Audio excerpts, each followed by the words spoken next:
সালামু আলাইকুম। কেমন আছেন সবাই? আশা করি সবাই ভালো আছেন। আমরা যারা ঢাকা শহরে বসবাস করি, প্রতিদিন কোনো না কোনো কাজের জন্য রাস্তায় বের হতে হয়। আমরা খুবই বাজে একটা সিচুয়েশন পার করছি। কারণ রাস্তার ট্রাফিক ব্যবস্থা যেন কোনোভাবেই আসলে এটার কোনো সমাধানের দিকে আসছে না। এটার পেছনে আসলে আসলে রিজনটা কোথায়?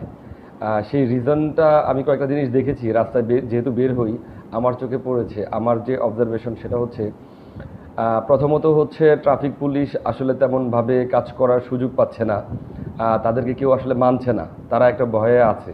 এটা একটা কারণ। দ্বিতীয় আরেকটা কারণ হচ্ছে আমরা যারা রাস্তায় চলাফেরা করি, বিশেষ করে রিক্সা, মোটরসাইকেল, গাড়ি, বাস, ট্রাক যা কিছু চলে না কেন, কেউ আসলে নিয়মের তোয়াক্কা করছে না। আর এই জিনিসটা যে ব্যবস্থা করবে ট্রাফিক পুলিশ, তারাও আসলে ভয়ে কোনো কিছু বলছে না। যার কারণে যে যেদিক দিয়ে পারছে সেদিক দিয়ে যাচ্ছে এবং রাস্তায় ঘন্টার পর এক ঘন্টা জ্যামের মধ্যে আমাদের বসে থাকতে হচ্ছে।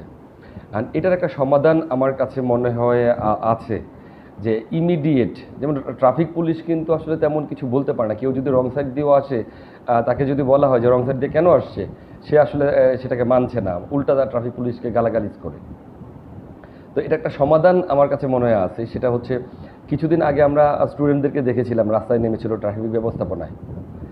আহ, ওদেরকে যদি আমরা একটু চিন্তা ভাবনা করতে পারি, যেমন কয়েকটা জায়গায় আমরা দেখতে পারি, যেমন যারা বিএনসিসি করে বা স্কাউটিং করে, তাদেরকে যদি আমরা প্রত্যেকটা কি পয়েন্টে অ্যাপয়েন্ট করা হয়, সেটা হচ্ছে 2 মাস, 3 মাস, 4 মাস বা 6 মাসের জন্য, প্রত্যেকে 2 ঘন্টা বা 3 ঘন্টা করে করে ওরা স্লটিং করে দায়িত্ব পালন করবে।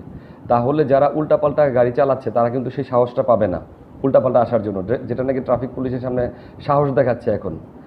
আর আরেকটা ব্যাপার হচ্ছে, বা যে স্টুডেন্টগুলো আছে অনার্স লেভেলে যারা পড়ে, ছোট না, তাদেরকেও স্লটিং সিস্টেমে আমার মনে হয় তাদেরকে রাস্তার মধ্যে দায়িত্ব পালন করার জন্য অ্যাপয়েন্টমেন্ট দিতে পারে সরকার।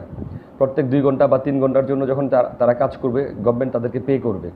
অ্যাটলিস্ট স্টুডেন্ট বা বিএনসিসি অথবা স্কাউট যদি রাস্তায় থাকে, তাহলে যারা অযাচিতভাবে গাড়ি চালাচ্ছে বা নিয়মের তোয়াক্কা করছে না, তারা কিন্তু ভয় পাবে। মোটামুটি তাদেরকে 6 মাসের জন্য হলেও অ্যাপয়েন্টমেন্ট দেওয়া যেতে পারে, যে স্লটিং সিস্টেমে, যেন পড়াশোনার ব্যাঘাত না হয়। এটা হচ্ছে আমার একান্ত পার্সোনাল ওপিনিয়ন। আসলে এই ধরনের যদি কোনো ওপিনিয়ন আপনাদের থাকে, তাহলে আপনারা এই জিনিসগুলো বলতে পারেন, লিখতে পারেন, তাহলে গভর্নমেন্টের কাছে হয়তো পৌঁছাবে এই জিনিসগুলো। এটা একটা সমাধানের পথে আসবে, কারণ জনগণেরই কথা বলতে হবে। আপনাদের যদি মতামত থাকে তাহলে কমেন্ট সেকশনে লিখতে পারেন। ওইরকম যদি হয় কেউ বলতে পারেন। যদি আপনারা বলতে না পারেন, আমার কমেন্ট সেকশনে লিখেন, ওই ধরনের কথাগুলো আমি নিয়ে হয়তো একটা ভিডিও তৈরি করার চেষ্টা করব। ধন্যবাদ।